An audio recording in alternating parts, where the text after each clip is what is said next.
संविधान बचाओ रैली का भी आयोजन किया गया है, जिसमें मुख्य अतिथि के तौर पर कांग्रेस के राष्ट्रीय अध्यक्ष मल्लिकार्जुन खड़गे जी भी मौजूद रहेंगे।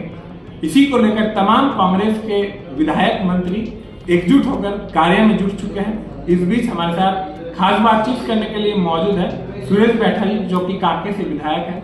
सुरेश जी, आपसे जानना चाहेंगे कि विधायक और मंत्रियों पर खासकर खासा जिम्मा है, क्योंकि मल्लिकार्जुन खड़गे जो कि राष्ट्रीय अध्यक्ष है कांग्रेस पार्टी के, वो मौजूद रहने वाले हैं संविधान बचाओ रैली को लेकर। क्या तैयारी है?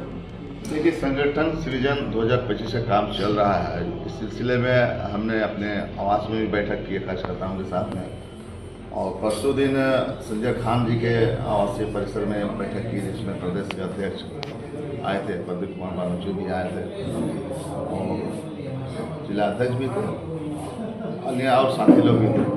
बैठक बहुत अच्छा रहा और सारे लोगों ने, 3200 पंचायत के लोगों ने कहा कि हम लोग 6 तारीख को जो रैली है, संविधान बचाओ, देश की अखंडता और प्रभुत्व को बचाने के लिए जो मौलिक अधिकार जो दिया गया है बाबा भीमराव अम्बेडकर के द्वारा, उन सारी बातों को जो प्रदत्त शक्तियाँ दी गई है, वो शक्तियों की रक्षा के लिए हम लोग कृत संकल्पित हैं। और उस रैली में हम लोग हजारों हजार की संख्या में जाएंगे। उसी सिलसिले में उसी दिन बुढ़ू में भी और खिलाड़ी के साथियों के साथ बैठक की, उसमें भी माननीय प्रदेश अध्यक्ष केशवनाथ कमलेश जी, बालमुचू जी और जिला अध्यक्ष वगैरह तमाम लोग गए थे। और इसमें सारे लोग, पंचायत के लोग, 2800 पंचायत के लोगों ने कहा है कि हर हाल में हम लोग हजारों संख्या में रैली में शामिल होंगे और रैली को सफल होगा। सुरेश जी, आपसे हम जानना चाहेंगे कि संविधान बचाओ रैली कांग्रेस पार्टी देश के विभिन्न राज्यों में कर रही है, लेकिन क्या आप लोग को लगता है कि भाजपा के शासन में संविधान खतरे में? निश्चित रूप से संविधान खतरे में। उनके सांसदों ने खुलेआम कहा था कि 400 सीट दोगा तो संविधान बदल देंगे। वो तो यहाँ की जनता को मैं सलाम करता हूँ, ST SC OBC माइनॉरिटी के लोगों को, राहुल गांधी को मैं सलाम करता हूँ, जिन्होंने आवाज़ को बुलंद किया और उसको जो है 272 से नीचे उसको कर दिया। और बैसाखी के सहारे अभी चंद्रबाबू नायडू और नीतीश कुमार अगर समर्थन नहीं देते तो केंद्र में सरकार नहीं बना पाते। इन दोनों नेताओं के चलते अभी सरकार में है, और अगर 400 पार हो जाता है, 272 भी हो जाता है, निश्चित रूप से संविधान को चेंज करता है। ये मंशा थी। इसी के सिलसिले में तो जो है वक्फ बोर्ड संशोधन बिल लाया है। क्या वक्फ बोर्ड संशोधन बिल लाकर ये साबित क्या करना चाह रहे हैं? उनके संपत्तियों को हड़पना चाहते हैं, अडानी अंबानी को देना चाहते हैं। लेकिन वक्फ बोर्ड पर प्रधानमंत्री मोदी और अमित शाह का बयान आया है, उनका कहना है कि गरीब मुसलमानों के बारे में बीजेपी सोच रही है, इसीलिए वक्फ बोर्ड लाई गई है, क्योंकि वक्फ बोर्ड के जरिए गरीब मुसलमान जो है, पसमंदा मुसलमान, उनका जमीन को छीना गया है। देखिए, गरीब मुसलमानों के लिए अगर कोई योजना लेकर आके दिखाते तब तो जानते हैं। अभी गरीब मुसलमानों को क्या प्रोजेक्ट लेकर है, क्या योजना लेकर आया? खाली मुंह से बोलने से ना, तो वो तो कहे थे 2 करोड़ नौजवानों को नौकरी देंगे, 15 लाख लोगों के घर घर पहुंचाएंगे। क्या हुआ? सिलेंडर गैस का दाम कम करेंगे, पेट्रोल डीजल का दाम कम करेंगे।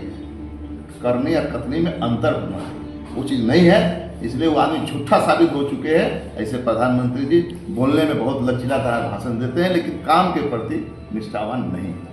पिछले कुछ दिनों पूर्व आपने देखा किस प्रकार से सदन से जातिगत जनगणना को लागू कर दिया गया पूरे देश भर में।